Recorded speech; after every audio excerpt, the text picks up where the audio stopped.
현금을 가지고 있다는 거는 바보짓이에요, 그거는. 만약에 내가 부동산 투자가 너무 무섭다, 그러면은 최소한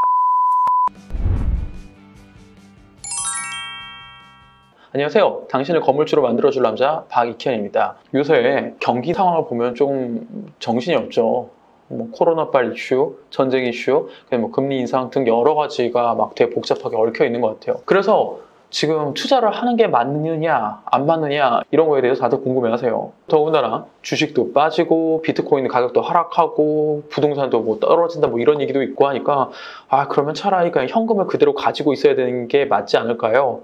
더군다나 투자 전문가 레이 달리오 이런 분이 뭐 현금은 쓰레기 근데 뭐 주식은 더 쓰레기 이런 이야기까지 했단 말이에요. 네, 현재 상황을 한번 보자는 거죠. 코로나가 터지고 소비 심리가 위축되고 하니까 또 경기를 살리기 위해서 나라에서 돈을 풀었고 돈이 풀으면서 시중의 통화량이 확 늘어나고 시중 통화량이 늘어나니까 돈의 가치가 하락이 되고 인플레이션이 와서 물가가 상승되기 시작하고 부동산 이런 가격들이 올라가니까 금리를 또 막 인상시켜서 회복을 해야 되겠다라는 게 요즘 분위기인 것 같아요. 그러면 다 모르겠고 부동산 관점에서 궁금해하는 것들을 갖다가 한번 좀 이야기를 해볼게요. 금리가 인상되면 집값 떨어지는 거 아니에요? 대출 영향도 있고 그러니까 위험하지 않을까요? 이런 이야기를 많이 하시는데 이런 얘기 보통 어디서 많이 들으시나요? 신문 기사에서 많이 보시지 않나요? 물론 금리 인상이 되면은 부동산 가격에 어느 정도 영향을 주기는 줍니다. 근데 이 영향이 절대적이진 않아요. 제가 이런 금리 인상과 집값 하락에 대해서는 이전 영상에서 찍어 놓은 거 있으니까 나중에 한번 꼭 보시면 좋겠고요. 그리고 집값이 떨어진다라고 지금 막 그런 시그널을 주는 기사들을 잘 보면은 가격이 떨어졌다고 해도 그 기사만 보시는 게 아니라 그 지역에서 부동산 가격이 올라갔는데 그 떨어진 폭이 과연 그 이전에 올라가기 전 가격 이하로 떨어졌느냐를 보는 게 굉장히 중요해요. 더군다나 부동산 가격이 떨어졌다고 했을 때 모든 지역에 부동산이 떨어졌을까요? 아니요. 절대 다 떨어지진 않았습니다. 수요가 받쳐주는 지역에서는 집값 떨어지지 않고 있어요. 그런 거를 좀 구분을 해서 기사 내용을 잘 보시는 게 되게 중요할 것 같아요.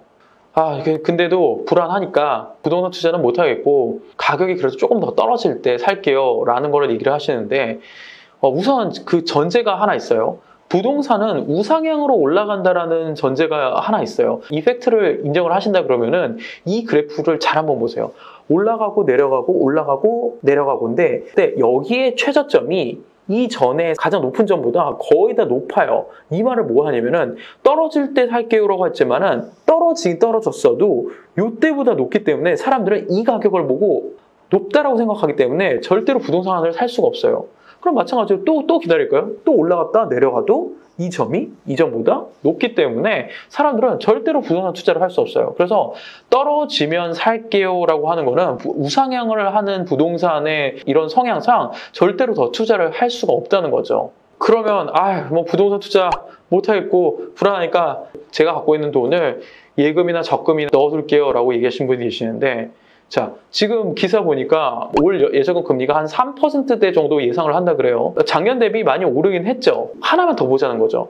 물가 상승률을 보자는 거죠. 물가 상승률 요새 물가 엄청 많이 올랐다고 난리거든요. 올해 지금 예상치가 5%대래요. 그러면 3%, 5%? 2%나 부족해요. 잘 알고 있듯이 예적금의 금리가 물가 상승률을 넘어서지 못하면은 돈의 가치 하락은 불보듯 뻔해요. 그 말인즉슨 내가 돈을 갖다가 예적금에다 그대로 넣어둔다는 건 어떤 얘기를 하나요?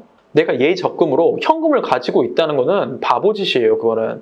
만약에 내가 부동산 투자가 너무 무섭다 그러면은 최소한 좀 더 보수적인 투자 영역이 있어요. 뭐 달러가 될 수도 있고 아니면 금 같은 투자가 될 수 있고 그런 투자에라도 차라리 맡겨놓으세요. 그러면 최소한 예적금 투자보다는 그쪽으로 해서 이득을 보는 게 더 많으실 거예요. 만약에 뭐 이런 경우도 아니고 그냥 돈이 없어서 부동산 투자는 못하겠어요 라고 얘기를 하실 수도 있는데 돈이 없으니까 부동산 투자를 못하는 거는 맞죠. 하지만 관심을 아예 안 가져버리는 거, 부동산에 대해서 관심을 아예 끊어내는 건 다른 얘기예요. 돈이 없어서 투자는 못할 수 있지만 부동산이 우상향한다라는 사실에 분명히 내가 확신을 갖고 있다 그러면은 절대로 관심을 놓아서는 안 돼요. 부동산에 대해서 항상 관심을 갖고 공부를 하고 경험을 쌓으셔야 돼요. 부동산에 대해서 안목을 키우려고 최대한 노력을 해야 됩니다. 근데 내가 진짜 너무 바쁘고 너무 시간이 없다. 그런 안목을 키우고 싶다. 그러면 저 같은 사람한테 와가지고서는 상담이라도 받아보세요. 그러면은 안목 키우는데 빠르게 하는데 또 도움을 받으실 수 있는 부분이 있어요. 단순히 지금 상황이 안 좋아서 부동산 투자를 한다 안 한다에 머무는 게 아니라요. 끊임없이 내가 관심을 가지고 공부를 하고 또 경험을 쌓는 게 굉장히 중요해요. 내가 비트코인으로 해서 돈을 벌든 뭐 주식으로 해서 돈을 벌든 분명한 건요. 나중에 많이 벌게 되면은 결국에 사게 되는 건 부동산이에요. 그리고 또 재밌는 거는 내가 뭐 예를 들어 부동산으로 돈을 많이 벌었어요. 건물주가 돼서 건물로 돈을 많이 벌었어요. 그럼 이 사람들이 주식이랑 비트코인을 투자를 할까요? 아니요. 다시 건물 투자를 합니다. 이건 왜 그럴까요?